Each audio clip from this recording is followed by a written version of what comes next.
یہ عثمان غنی رضی اللہ تعالیٰ عنہ کا پہلا مقدمہ تھا۔ اس کے بعد 5 سال تک تو آپ کی حکومت بڑی پرسکون انداز میں چلتی رہی، کیونکہ آپ کے دور خلافت میں اسلام بہت پھیل چکا تھا، ادھر ہندوستان کی سرحدوں تک، ادھر روم کی سرحدوں تک، ادھر یورپ کی سرحدوں تک اسلام پھیل چکا تھا، اور اسلام کے تحت کئی مجوسی اور یہودی ممالک بھی جو ہے نا آ چکے تھے، اور کئی عجمی ممالک بھی آ چکے تھے، عراق، کوفہ، بصرہ وغیرہ، یہ عجمی ممالک بھی جو ہے نا اسلام کے تحت آ چکے تھے۔ تو کئی مجوسی اور یہودی اور عجمی ممالک جو ہے نا اسلام کے زیر تسلط آ گئے تھے، اور فتوحات جو ہے نا اسپین کی فتح ہوئی، آذربائیجان کی فتح ہوئی، طرابلس کی فتح ہوئی، قبرص کی فتح ہوئی، ایسے کئی فتوحات کی وجہ سے، مال غنیمت کی وجہ سے اسلامی حکومت اور مسلمانوں کی مالی پوزیشن بہت بہتر ہو گئی، اور اسلامی خزانہ بیت المال بہت زیادہ مال کا جو ہے نا، مال و دولت کا جو ہے نا کی فراوانی وہاں پر آ گئی، جس کے نتیجے میں بعض لوگ جو اسلامی سلطنت جو ہے نا قابل رشک بھی بن گئی، قابل حسد بھی بن گئی، کیونکہ جہاں دولت آتی ہے تو وہاں کچھ رشک کرنے والے بھی ہوتے ہیں، کچھ حسد کرنے والے بھی ہوتے ہیں۔ رشک کرنے کا مطلب یہ ہے کہ کسی کی دولت پر، کسی کے حسن پر، یا کسی کو جو نعمت دی گئی ہے اس پر یہ تمنا کرنا کہ اللہ نے اسے جو نعمت دی ہے وہ کیا کرے، مجھے بھی عطا کرے، یہ رشک ہے، اسلام میں جائز ہے۔ حسد وہ ختم ہو کے مجھے مل جائے، یہ تمنا کرنا، یہ حسد ہے۔ تو بہرحال کچھ جو ہے نا رشک کرنے والے بھی پیدا ہو گئے، کچھ حسد کرنے والے بھی پیدا ہو گئے۔ تو 5 سال تک تو پرسکون انداز میں آپ کی سلطنت اور حکومت چلتی رہی۔ اس کے بعد جو ہے نا بغاوتیں اٹھنے لگی، خرابیاں پیدا ہونے لگی۔ اب یہ جو بغاوتیں اٹھنے لگی، بغاوتوں کی جو کہ اسباب ہیں، بغاوتوں کے جو اسباب ہیں، جو سبب ہیں، جو ریزنز جس کو آپ کہہ سکتے ہیں، وہ کیا ہے؟ وہ بغاوتوں کے اسباب یہ تھی کہ سب سے پہلی جو ہے نا جو سبب یہ تھا کہ بڑے بڑے جو صحابہ تھے، اکابر جو صحابہ تھے، اس میں کچھ وصال فرما چکے تھے، جن کو سرکار کی صحبت نصیب تھی، وہ وصال فرما چکے تھے کچھ، اور کچھ ضعیف ہونے کی وجہ سے حکومتی یا دیگر معاملات میں مداخلت نہیں کرتے تھے۔ تو لہذا زمانے رسول، صحبت رسول سے وابستہ جو لوگ تھے وہ تقریباً ناپید ہو چکے تھے، کچھ باحیات تھے بھی مگر معاملات میں دخل اندازی نہیں کر رہے تھے، کچھ انتقال فرما چکے تھے۔ اب جو نئے نئے لوگ تھے وہ نئے نئے مسلمان تھے، عرب کے بھی نئے نئے مسلمان تھے، پھر اس میں سونے پہ سہاگا بولیے آپ، یا خرابی پہ خرابی بولیے، عجم کے لوگ بھی مسلمان کیا ہو گئے تھے۔ اس طرح عجمیوں میں بھی نئے نئے مسلمان شامل ہو گئے تھے، عرب کے لوگوں میں بھی نئے نئے مسلمان شامل ہو گئے تھے۔ ان کے اندر وہ تقویٰ، وہ طہارت، وہ جو ہے نا للہیت، وہ اخلاص، وہ خدا ترسی، وہ جو ہے نا اسلامی حکومت کے تعلق سے وفاداری، وہ کیفیت جو صحابہ میں تھی وہ ان میں نہیں تھی۔ وہ بھی ایک بہتی ندی یا بہتی نہر میں کیا کرنے کے، ہاتھ دھونے کے جو ہے نا ایک موقف میں تھے، وہ بھی اس میں بھی جو ہے نا نئے نئے مسلمانوں میں کوئی رش کرنے والے تھے، کوئی حسد کرنے والے تھے، کوئی تمنا کرنے والے دولت کی وغیرہ وغیرہ تھے۔ بہرحال وہ بات نہیں تھی جو قرون اولیٰ میں، جو صحابہ اکرام میں تھی۔ تو سب سے پہلے ماحول ایسا خراب ہو گیا تھا۔ دوسری وجہ بغاوت کی یہ بنی کہ عثمان غنی رضی اللہ تعالیٰ عنہ اپنے خاندان کے ساتھ حسن سلوک کرنے میں بڑے ممتاز تھے، حسن سلوک کرنے میں بڑے ممتاز تھے۔ تو بڑے ممتاز تھے تو کیا ہو گیا، آپ کیا کرتے تھے، اپنے جیب کے خرچے سے اپنے رشتہ داروں کی، خاندان والوں کی کیا کرتے تھے، مدد کرتے تھے۔ لیکن جو ہے آپ ایسے مقام پر تھے جہاں سے جیب پہ خرچہ کرنا بھی کیا ہے معلوم ہے، ایک ملامت کا اور بدگمانی کا سبب بنتا ہے، وہ برابر سادی خائی۔ جیسے کوئی مدرسے کا بانی اگر عمرے کے لیے جاتا ہے تو بھی لوگ چندے کے لیے سمجھتے ہیں، اگر کوئی مدرسے کا ذمہ دار کار خریدتا ہے تو بھی چندہ کھا رہا بولتے ہیں۔ ایک سمجھانے کے لیے میں مثال دے رہا ہوں آپ کو، وہ کھا رہا ہے یا نہیں کھا رہا ہے وہ اللہ بہتر جانتا ہے، لیکن ہمیں کہنے کی ضرورت نہیں ہے جب تک کہ تحقیق سے ثابت نہ ہو جائے۔ تو میں بتا رہا ہوں کیوں، اگر میں ایک عام آدمی کار لے، کچھ بھی کر لے، اس کو اتنا یہ نہیں ہوتا۔ اگر کوئی مدرسے کا ناظم یا کوئی امام یا کوئی مدرسے کا ذمہ دار اگر کوئی کار خریدتا ہے یا کوئی اچھا پوزیشن مینٹین کرتا ہے تو بولتے مولانا چندہ کھا جا رہے ہوں گے، بہت آ رہا مصحف کے پاس پیسہ بول کے ہمارے لوگ بولتے ہیں۔ تو بہرحال یہ پہلے تو بات غلط ہے، لیکن میں آپ کو سمجھانے کے لیے مثال دے رہا ہوں کہ جو ہے ابو عثمان غنی رضی اللہ تعالیٰ عنہ خلافت کے جو ہے نا عہدے پر تھے، اگرچہ کہ آپ اپنے جیب سے پیسہ اپنے خاندان والوں کے لیے خرچ کرتے تھے، لیکن دشمنوں کو وہاں مائنس پوائنٹ مل گیا اور موقع مل گیا یہ باور کرانے کے لیے پبلک کو کہ عثمان غنی مسلمانوں کے بیت المال کا پیسہ لے کر جو ہے نا اپنے خاندانوں کو دیتے ہیں۔ جبکہ عثمان غنی رضی اللہ تعالیٰ عنہ کا معاملہ یہ تھا کہ خلفائے راشدین جب خلیفہ بنتے ہیں تو وہ کاروبار چھوڑ دیتے ہیں، وہ دنیا اپنے گھر والوں کے لیے کمانے وغیرہ کا موقع نہیں ملتا، تو اسلام نے بیت المال سے یہ ایک جو ہے نا متوسط درجے کے آدمی کا خرچہ خلیفہ وقت بیت المال سے لے سکتا ہے، یہ اجازت تھی۔ لیکن اس کے باوجود بھی عثمان غنی رضی اللہ تعالیٰ عنہ کی یہ خصوصیت تھی کہ کبھی بیت المال سے آپ نے اپنے خرچے کے لیے بھی رقم نہیں لی۔ اس چیز کو، یہ جو ہے نا کنبا پروری جس کو کہتے ہیں، خاندان والوں کا لحاظ رکھنا، صلہ رحمی، اس چیز کو جو ہے نا یہ تو ہمیشہ تھی، لیکن خلافت پر جو مخالفین تھے ان کو جو ہے نا اس کا موقع مل گیا، اعتراض کا موقع مل گیا، جیسا میں ابھی مدرسے کے حوالے سے بتایا۔ تیسری بات جو یہ تھی کہ عثمان غنی رضی اللہ تعالیٰ عنہ نے بعض گورنروں کو کیا کرتے کہ آپ نے کچھ ریزنز کی وجہ سے، وجوہات کی بنیاد پر ان کو کیا کر دیا تھا، سسپینڈ کر دیا تھا، معزول کر دیا تھا، اس مقام پر اپنے خاندانی لوگوں کو اہم اہم ذمہ داریاں آپ نے دی تھی۔ اللہ بہتر جانتا ہے وہ مصلحت کیا تھی، ایک تو صلہ رحمی بھی تھی، اور پھر دوسرا کیا ہے معلوم ہے، خاندان کے لوگ اگر ہوں تو اپن اس کو گرپ میں کیا کر سکتے ہیں، جو ہے نا رکھ سکتے ہیں۔ تو بہرحال جو بھی مصلحتیں آپ کے پیش نظر تھی، تو وہ جو لوگ تھے جن کو آپ نے اپنے خاندان کے لوگوں کو جو ذمہ داریاں دی تھی، عہدوں پر دیے تھے، ان میں سے بعض ناتجربے کار لوگ تھے اور وہ چھوٹی موٹی غلطیاں کیا کرتے تھے، چھوٹی موٹی غلطیاں تھیں۔ تو عثمان غنی رضی اللہ تعالیٰ عنہ کا عمر فاروق رضی اللہ تعالیٰ عنہ کا مزاج یہ تھا کہ معمولی سی بھی غلطی پر کمپرومائز آپ نہیں کرتے تھے اسلام کے معاملے میں، حکومت اسلام کے معاملے میں۔ کون؟ عمر فاروق رضی اللہ تعالیٰ۔ دین کے معاملے میں بڑی سخت آپ کی جو ہے نا ہدایتیں اور راحت تھی، وہ آپ کی جو ہے نا قانون تھا، اپنی ذات کے لیے نہیں تھا، دین کے لیے، اسلامی حکومت کے لیے۔ ان کے مزاج میں کیا تھا؟ نرمی تھی، عفو و کرم تھا، درگزر تھا، معافی کا مزاج تھا۔ تو وہ چھوٹی چھوٹی باتوں کا کیا کرتے تھے، بڑی باتیں ہوتی تو برابر محاسبہ کرتے تھے، چھوٹی چھوٹی باتوں کو آپ کیا کرتے تھے، نظر انداز کر دیا کرتے تھے۔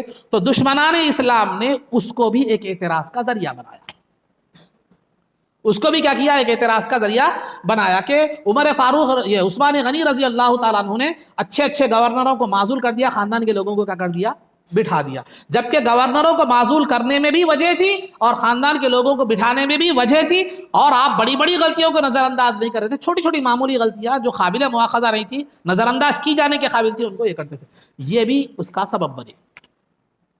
سمجھ میں آ گئی بات؟ اور تیسری بات جو ہے یہ جو ہے نا بنی، تیسری بات اور ایک چوتھی بات یہ ہوئی کہ جب تک عمر فاروق رضی اللہ تعالیٰ عنہ کی خلافت تھی، قریش کے جو بڑے بڑے لوگ تھے جن کے دل میں خلافت کی خواہش تھی، قریش کے بڑے بڑے لوگ جن کے دل میں خلافت، خلیفہ بننے کی خواہش تھی، ان کو آپ مدینے سے باہر جانے نہیں دیے۔ کون؟ عمر فاروق رضی اللہ عنہ۔ کیوں؟ کیونکہ یہ لوگ آگے جال کر کہیں اپنی ایک الگ فوج یا ایک الگ اپنا جو ہے نا گروپ تیار کر کے پھر خلافت کے خلاف کیا کریں، آواز نہ اٹھا سکے اور خلافت کے لیے مسائل پیدا نہ کرے۔ عمر فاروق رضی اللہ تعالیٰ عنہ نے ان کو جکڑ کر رکھا تھا مدینہ منورہ میں، جو قریش کے بڑے بڑے لوگ جن کے دل میں خلافت کی آرزو تھی۔ لیکن عثمان غنی رضی اللہ تعالیٰ عنہ نے خلیفہ بننے کے بعد وہ پابندی ہٹا دی۔ نتیجہ کیا ہوا؟ وہ قریش کے جو بڑے بڑے لوگ تھے، صحابہ نہیں، بڑے بڑے لوگ جو دوسرے تھے، عام لوگ، تو وہ لوگ کیا کیا، عام مسلمان جس کو کہہ سکتے ہیں وہ، تو وہ لوگ جو ہے نا کیا کیے، پھیل گئے۔ پھیل کر کیا کیے معلوم ہے، ان کو بھی یہ عثمان غنی رضی اللہ تعالیٰ عنہ کی خلافت، پھر اس کی سرسبزی، خوشحالی، مال و دولت کی فراوانی دیکھ کر ان کے دل میں بھی خلیفہ، عہدے وغیرہ کی خواہش کیا ہو گئی، پیدا ہو گئی۔ تو قبیلہ قریش چونکہ معزز قبیلہ مانا جاتا تھا، تو لہذا وہ قبیلے کی جو ہے نا نیک نامی اور اس قبیلے کی جو ہے نا عظمت کیا کی، ان کے لیے فائدہ مند ثابت ہے۔ انہوں نے بھی کیا کر دیا، اپنا ایک خلیفہ کیا کر دیا، اب اپنا ایک جماعت اور اپنا ایک جو ہے نا گروہ اور اپنی ایک جو ہے نا وہ بنا لی ان لوگوں نے۔ یہ ایک سبب تھا۔ اور پانچواں سبب یہ بھی تھا کہ یہ جو عجم کے لوگ ہیں، عجم مطلب عرب کے علاوہ دیگر لوگ، عراق، بصرہ، کوفہ وغیرہ، یہ عجم کے لوگوں کا ایک مزاج ہے۔ کیا مزاج ہے؟ کہ وہ بادشاہوں کی بارگاہ میں جاتے ہیں، ان کی تعریف کرتے ہیں، قصیدے پڑھتے ہیں، اشعار پڑھتے ہیں وغیرہ، جو کچھ بھی مل جاتا ہے بادشاہوں کے دربار سے، تو وہ لے کر اپنی زندگی گزر بسر کیا ہوتی ہے، چلتی ہے۔ آپ پوری مغلیہ سلطنت کا دور دیکھ لیں، ہندوستان کی تاریخ میں بادشاہوں کا دور دیکھ لیں، اس میں سوائے اللہ ماشاء اللہ کے کثرت سی ایسی مثالیں جو ہے نا آپ کو ملے گی۔ آج بھی یہ مزاج باقی ہے، جو اپنا ہم نوا ہوتا ہے اس کو عہدے مل جاتے ہیں، سب کچھ مل جاتے ہیں، جو اپنا ہم نوا نہیں ہوتا، جیل کی سلاخیں اس کا مقدر بن جاتی ہے۔ آج بھی یہ عجمی مزاج کیا ہے معلوم ہے، باقی ہے، میں اشارہ کر رہا ہوں، آپ بخوبی جانتے ہیں حالات سے۔ تو خلاصہ گفتگو یہ ہے کہ وہ عجم جو ہے، وہ عجم کے جو لوگ تھے، ان لوگوں کو کوئی ایسا بادشاہ نہیں مل رہا تھا جس سے ان کی روزی روٹی چل سکے، کیونکہ عثمان غنی رضی اللہ تعالیٰ عنہ یہ سب چیزوں کے جو ہے وہ نہیں تھے. تو لہذا یہ ان کی خواہش بھی، ان کو بھی اختلاف اس بات سے تھا کہ دکان نہیں چل رہی. عثمان غنی رضی اللہ تعالیٰ عنہ کی خلافت سے اس طرح کا اختلاف ان کو تھا. ہو گئی بات. اب ایسے حالات میں جیسے میں نے بتایا کہ مجوسیوں کو اور عجمیوں کو، مجوسیوں کو اور یہودیوں کو عثمان غنی رضی اللہ تعالیٰ عنہ کا انتقامی جذبہ ان کے دلوں میں تھا. کیوں؟ کیونکہ اسلام کی فتوحات کی وجہ سے، اسلام کے پھیلنے کی وجہ سے ان کی شناخت، ان کی پوزیشن سب کیا ہو گئی تھی؟ ختم ہو گئی تھی. وہ مجوسی، بالخصوص یہودی، جو کیا کر رہے تھے؟ انتقامی جذبہ رکھتے تھے سیدنا عثمان غنی رضی اللہ تعالیٰ عنہ کے حوالے سے. کب موقع ملے کب انتخاب. تو اب دیکھ لیے کہ حالات سازگار ہیں کہ لوگوں میں عثمان غنی رضی اللہ تعالیٰ عنہ کے گورنروں کے حوالے سے، خود ان کے حوالے سے ایک جو ہے نا ایک وسوسے اور جو ہے نا خرابیاں، ایک غلط بدگمانیاں کیا ہو چکی ہیں؟ پیدا ہو چکی ہیں. موقع بہت اچھا ہے اس وقت جو ہے نا تیر مارنے کا، اختلاف اور انتشار کے تیر مارنے کا.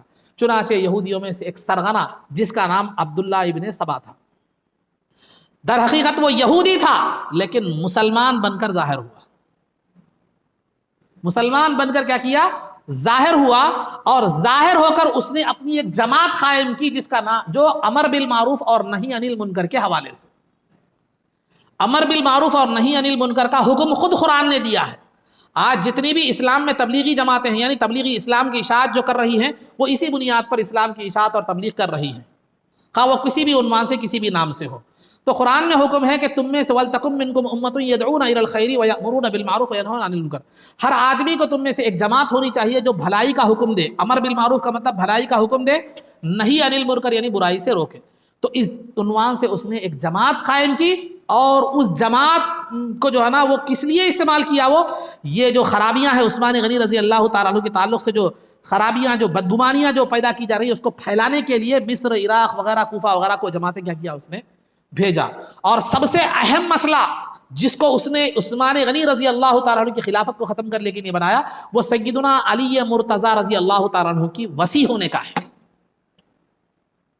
وصی ہونے کا کیا مطلب؟ وصی ہونے کا میں نے آپ کو پہلے بتلا دیا کہ زمانہ جاہلیت میں بنو امیہ اور بنو ہاشم کے درمیان اختلافات تھے.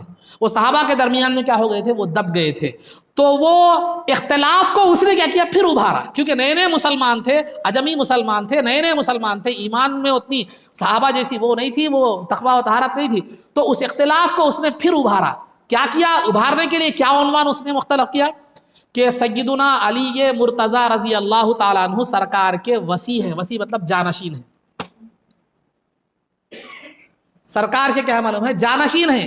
سرکار کے وصال کے بعد خلافت کا حق جو ہے علی رضی اللہ تعالیٰ عنہ کو تھا، لیکن ابو بکر، عمر اور عثمان رضی اللہ تعالیٰ عنہم نے ان کے اس حق کو کیا کر لیا؟ چھین لیا. اس کے اس حق کو کیا کر لیا؟ جو ہے نا چھین لیا. تو علی رضی اللہ تعالیٰ عنہ کے حق کو کیا کر لیا؟ انہوں نے چھین لیا. خاص طور پر عثمان غنی رضی اللہ تعالیٰ عنہ نے کیا کر لیا؟ علی رضی اللہ تعالیٰ عنہ کے حق کو چھین لیا. جبکہ آپ کو معلوم ہے کہ علی رضی اللہ تعالیٰ عنہ نے خود بیعت کی تھی، اور عبد الرحمن بن عوف رضی اللہ تعالیٰ عنہ کو خلافت کی اختیار خود علی رضی اللہ تعالیٰ عنہ نے دیا تھا. تو یہ عبداللہ ابن سبا کا پھینکا ہوا پانسا ہے جو شیعہ حضرات کا عقیدہ ہے. اور آج بعض سنی حضرات بھی اپنی دکان چلانے کے لیے یہ چیز استعمال کر رہے ہیں. ان عقائد علم نہیں ہے، انہیں تاریخ کا علم نہیں ہے، اور یہ یہودیوں کی سازش ہے، اس کا علم نہیں ہے. بس اپنی دکان چل رہی ہے، لہذا اس لیے کیا کر رہے ہیں؟ وہ اس کو کیا کر رہے ہیں؟ اچھا سمجھے یہ کر دیے، لیکن اس کے تحت جو زہر ہے وہ اس کو نہیں سمجھ سک رہے ہیں. تو خلاصہ گفتگو یہ ہے کہ یہ مسئلے کو اس نے اٹھایا. تو لوگوں کے مختلف، یہ تو اہل بیت کا عنوان تھا، رسول پاک صلی اللہ علیہ وسلم کے گھرانے کی بات تھی. تو بنو ہاشم تو ظاہر سی بات ہے تائید میں جو ہے نا آ جائیں گے، کیونکہ اس وقت بنو امیہ اور بنو ہاشم کے جو نئے نئے مسلمان تھے ان لوگوں کو بھی بہت زام تھا بنو امیہ اپنے خاندان پر، اپنے اس پر. جیسا کہ میں سید زادہ ہوں، میں فلاں مشائخ ہوں، بلکہ آج بعض ناواقف لوگوں کو، پورے ویسے نہیں ہیں، ناواقف لوگوں کو جو ہے نا یہ زام ہے. اس طرح ایسا ماحول بھی وہاں پیدا ہو گیا تھا. تو بنو ہاشم بھی تائید میں آ گئے، اور پھر جو ہے نا بنو ہاشم نئے نئے مسلمان بتا رہا ہوں میں، یہ پورے جو سرکار کی صحبت میں رہنے والے لوگ نہیں تھے. ہاں اکا دکا ایسی مثالیں ملتی ہیں جو بھولے پن کی وجہ سے ان کا شکار ہو گئے، لیکن انہوں نے بغاوت نہیں کی. بغاوت نہیں کی. ہاں تھوڑا ناراض ضرور تھے عثمان غنی رضی اللہ تعالیٰ عنہ سے، لیکن بغاوت کا کام انہوں نے نہیں کیا، قتل کا کام انہوں نے نہیں کیا.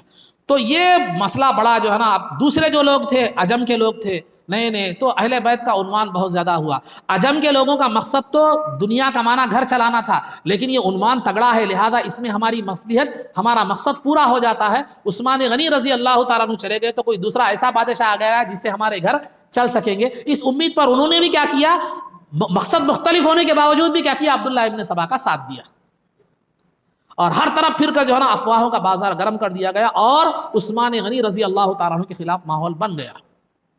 عثمان غنی رضی اللہ تعالیٰ عنہ نے کمیشن بٹھائی، ایک بٹھا کر تمام حالات کا جائزہ لینے کے لیے صحابہ کو متعین فرمایا جو تھے، انہوں نے جو ہے نا جا کر پورا چھان بین کی، تو معلوم یہ ہوا کہ جو بڑے بڑے مسلمان ہیں وہ تو اس بات کے نہیں ہیں، بس کچھ چھوٹے چھوٹے لوگ ہیں جو کیا کر رہے ہیں، اس طرح کی افواہیں پھیلا رہے ہیں۔ تو عثمان غنی رضی اللہ تعالیٰ عنہ نے صحابہ سے مشورہ کیا، پھر کیا کرنا چاہیے، کیا کرنا چاہیے؟ بعض لوگوں نے کہا کہ جو ہے نا ان کا جو سرغنہ ہے اس کو ختم کر دے تو یہ خود بخود ٹھنڈے پڑ جائیں گے۔ بعض لوگوں نے کہا کہ یہ پیسے کے لیے کر رہے ہیں، لہذا ان کو کیا کرے معلوم، پیسہ دے دیے تو یہ خاموش بیٹھ جائے گا۔ بہرحال مختلف رائے جو ہے نا صحابہ اکرام نے دی، قبل اس کے کہ اس پر کوئی مضبوط قدم اٹھایا جاتا، حالات کیا ہو گئے، بگڑ گئے، کیونکہ افواہ جنگل کی آگ کی طرح پھیلتی ہے۔ اس وجہ سے کبھی بھی کوئی جھگڑا ہوتا ہے تو حکومت کی طرف سے پہلے یہ اعلان ہوتا ہے کہ افواہوں پر کان نہ دھرے، کیونکہ افواہوں سے کئی جانیں چلی جاتی ہیں، کئی جانیں کیا ہو جاتی ہیں، چلی جاتی ہیں، کئی جو ہے نا فسادات بھڑک جاتے ہیں۔ کیوں؟ تو لہذا ایک وقت ایسا آیا کہ حج کا موقع آیا، حج کا موقع آیا تو حج کے موقع پر جو ہے نا تمام جو گورنرز تھے ان کو جو ہے نا سیدنا عثمان غنی رضی اللہ تعالیٰ عنہ نے کیا طلب کر کے تمام سے محاسبہ کیا، جو ہے نا کیا بات ہے، شکایتیں آ رہی ہیں آپ لوگوں کی، وہ یہ تو بہرحال یہ بات معلوم ہے کہ بے بنیاد ہے شکایتیں، لیکن کچھ شرپسند ہیں جنہوں نے کیا کیا ہے، یہ طرح کا ماحول کیا کیا ہے، بنایا ہے۔ وہاں پر بھی یہی معاملہ طے ہوا۔ تو اس کے بعد کیا ہوا، اب امیر معاویہ رضی اللہ تعالیٰ عنہ بڑے دور رس تھے، وہ جو ہے نا عثمان غنی رضی اللہ تعالیٰ عنہ سے انہوں نے کہا، کیا کہا کہ دیکھیے مدینہ دارالخلافہ تھا، ہیڈ کوارٹر تھا اس وقت اسلام کا، یہاں رہنا آپ کی جان کے لیے خطرہ ہے، چلیے آپ شام کو چلیے، کیونکہ وہ اس وقت شام کے گورنر تھے، شام کو چلیے، میں وہاں جا کر کیا کروں گا، آپ کی حفاظت کروں گا، آپ کے کوئی بال کو بھی دھکا نہیں پہنچا سکے گا، یہاں رہنا آپ کی جان کے لیے خطرہ ہے۔ تو عثمان غنی رضی اللہ تعالیٰ عنہ نے کیا کہا معلوم ہے، در رسول پر موت مجھے دوسری جگہ کی زندگی سے عزیز ہے، در رسول پر موت مجھے دوسری جگہ کی زندگی سے زیادہ عزیز ہے، اور آپ کی شہادت ہونے والی ہے، اس کی خبر سرکار نے پہلے ہی دے دی تھی، آپ کو معلوم تھا کہ میں اس فتنے میں شہید ہونے والا ہوں۔ پھر امیر معاویہ رضی اللہ تعالیٰ نے فرمایا کہ ٹھیک ہے آپ نہیں آتے تو نہیں آتے، میں شام سے ایک فوج بھیجتا ہوں تاکہ ان لوگوں کا جو ہے نا یہ محاصرہ توڑ دے اور ان لوگوں کو کیا کرے، ان لوگوں پر کنٹرول حاصل کرے۔ تو عثمان غنی رضی اللہ تعالیٰ نے فرمایا جب فوج آتی ہے تو لوگوں کے دلوں میں ایک خوف پیدا ہوتا ہے، ایک دہشت پیدا ہوتی ہے، میں اہل مدینہ کے دلوں میں خوف اور دہشت پیدا کرنا بھی پسند نہیں کرتا، کیونکہ سرکار کی حدیث وہ پڑھ رکھے تھے کہ جو مدینہ من اخاف اہل المدینہ تھی، جو اہل مدینہ کو خوف زدہ کرے تو اس پر اللہ اور اس کے رسول کی لعنت ہے۔ تو آپ نے خود وزیر اعظم تھے، خلیفہ وقت تھے، فوج کو حکم دیتا تو سب کو جو ہے نا یہ سب کا جو ہے نا محاصرہ جتنے بھی کیے ہوئے باغی جتنے بھی ہیں ان کا خلا خما ہو سکتا تھا، فوج ان کو ختم کر سکتی تھی، لیکن در رسول پر اپنی جان بچانے کی خاطر کسی کا مسلمان کا خون بہے، اگرچہ کہ بظاہر وہ مسلمان ہو، مسلمان کا خون بہے، آپ نے اس کو پسند نہیں فرمایا۔ بہرحال حج کا موقع تھا، مدینہ کے کثیر مسلمان جو ہے نا حج کے لیے گئے ہوئے تھے، ان باغیوں نے موقع غنیمت جانا اور مدینے پر محاصرہ کر لیا۔ عثمان غنی رضی اللہ تعالیٰ عنہ کے گھر کا جو ہے نا محاصرہ کر لیا۔ اس زمانے میں حج ایروپلین نہیں تھا کہ جانے آنے، حج کو جا کر آنے میں 3-4 مہینے کا جو ہے نا وہ موقع جو ہے نا لگتا تھا۔ تو بہرحال ان لوگوں نے محاصرہ کر لیا آپ کے گورنر ہاؤس کا، یعنی آپ کے دارالخلافہ کا، آپ کے جو ہے نا گھر کا محاصرہ کر لیا، اور آپ پر جو ہے نا آپ کو باہر وغیرہ نکلنے کی اجازت نہیں تھی، کچھ بھی آپ کو کیا کر دیا گیا، بند کر دیا گیا گھر میں، اور محاصرہ ایک طویل عرصے تک چلتا رہا۔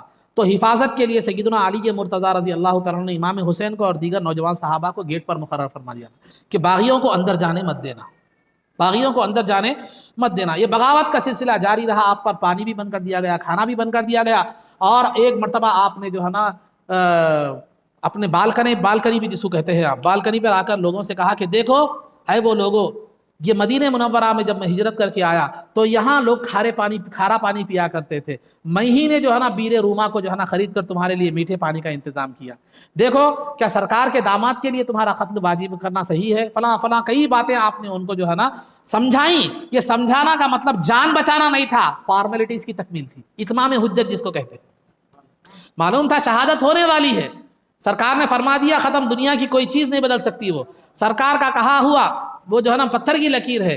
لیکن تاکہ کل بروز محشر سرکار کی بارگاہ میں اگر سرکار پوچھے کہ کم از کم سمجھانا تھا میرے لوگوں کو، مسلمانوں کو سمجھانا تھا، کیوں نہیں سمجھائے؟ اسی لیے اتمام حجت کے لیے، فارمیلٹیز کے لیے جو ہے نا آپ نے کیا کیا، سمجھایا، لیکن قوم سمجھنے والی نہیں تھی۔ محاصرہ طویل ہوتا گیا تو حج سے لوگوں کے واپس آنے کی دن قریب آتے چلے گئے۔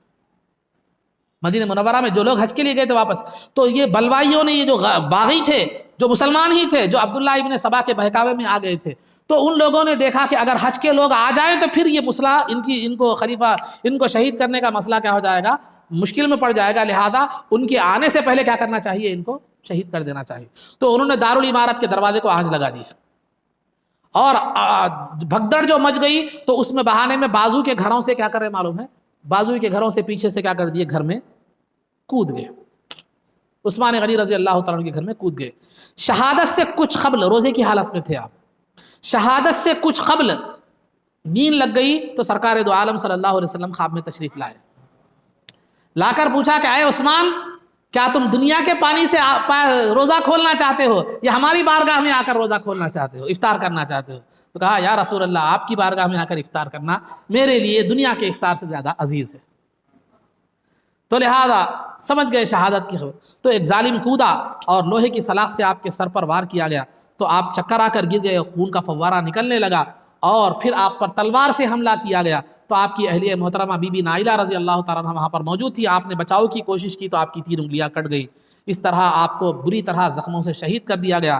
جس وقت آپ کو شہید کیا جا رہا تھا، زبان پر قرآن کی تلاوت فرما رہے تھے، اور زبان پر یہ آیت مبارکہ تھی، فَسَيَكْفِيكَهُمُ اللَّهُ وَهُوَ السَّمِيعُ الْعَلِيمُ، اللہ ان کے لیے کافی ہے، وہی سننے والا، جاننے والا۔ اس کے بعد آپ کو شہید ہو گئے، اور بلوائی ایسے جو ہے نا مدینہ منورہ میں ایسی گڑبڑ اور ایسا فساد مچا چکے تھے، مدینے کے لوگ ان کے خوف سے گھروں سے باہر نہیں نکل رہے تھے۔ 2 دن تک آپ کی تجہیز و تکفین نہیں کی گئی، آپ کے مبارک جسم وہیں پر جو ہے نا رہا گیا۔ پھر آپ کے بعد میں روایتوں میں یہ بھی آتا ہے، نعش مبارک کے ساتھ بے حرمتی بھی کی گئی۔ 2 دن کے بعد چند لوگ ہمت کر کے آگے بڑھے، اور 4 لوگ جنازہ اٹھا کر قبرستان تک لے گئے، جنت البقیع کے بارڈر پر، کنارے پر دفن کرنے کے لیے لے گئے۔ وہاں نماز جنازہ پڑھی۔ اس کے بعد نماز جنازہ اور تدفین کے وقت جتنے لوگ تھے وہ صرف 17 لوگ تھے۔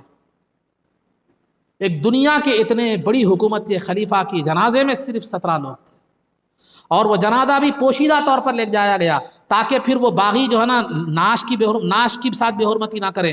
پھر آپ کو دفنایا گیا، خبر کا نشان بھی مٹا دیا گیا، کہیں وہ خبر کھود کر آپ کے نعش مبارک کے ساتھ بے حرمتی نہ کرے۔ تو یہ تھا سیدنا عثمان غنی رضی اللہ تعالیٰ عنہ کی شہادت اور اس کے اسباب، اور ایسی عظیم شخصی پھر آپ کا رحم و کرم۔ چاہتے تو 1 منٹ کا کام نہیں تھا، لیکن انہوں نے مسلمانوں کی خاطر در رسول کا پاس و لحاظ رکھتے ہوئے انہوں نے جو ہے نا مسلمانوں پر نہ کوئی فوج کشی کی اور نہ کوئی ایکشن لیا، بلکہ جان قربان کر دی، اور اللہ کے راستے میں جو ہے نا قربان ہو گئے، اور اس دنیا سے جو ہے نا اس خفص عنصری سے آپ کی جو ہے نا روح پرواز کر گئی، اور دیوار رسول میں اور در رسول میں جو ہے نا پہنچ گئے۔ تو یہ مصیبتیں، یہ بلائیں، یہ اللہ کے نیک بندوں کو آتی رہتی ہے، اور یہ ان سے ان کے درجات کیا ہوتے ہیں، بلند ہوتے ہیں۔ چنانچہ 18 ذوالحجہ جمعہ کا دن تھا، 35 ہجری میں آپ کا جو ہے نا وصال ہوا، تقریباً شہادت ہوئی۔ 12 سال آپ کا دورے جو ہے نا حکومت رہا۔ اللہ رب العزت سے دعا ہے کہ حضرت کے درجات کو اللہ رب العزت بلند فرمائے، آپ کے علوم و فیوض سے ہم کو بہرور فرمائے، آپ کے نقش قدم پر چلنے کی توفیق عطا فرمائے، عزت و عافیت کی زندگی دے، اور ایمان پر ہمارا خاتمہ فرما، خبر میں دیدار مصطفیٰ سے بہرور فرما، نبی پاک صلی اللہ علیہ وسلم کے قدموں میں ہمارا حشر فرما، آپ کی شفاعت عظمیٰ سے ہم کو بہرور فرما، آپ کے دست مبارک سے جام کوثر پینا نصیب فرما، جنت میں آپ کی غلامی معیت اور رفاقت نصیب فرما۔ صلی اللہ تعالی وسلم علی خیر خلقہ سیدنا محمد و آلہ و صحبہ اجمعین برحمتک یا ارحم الراحمین والحمد للہ رب العالمین۔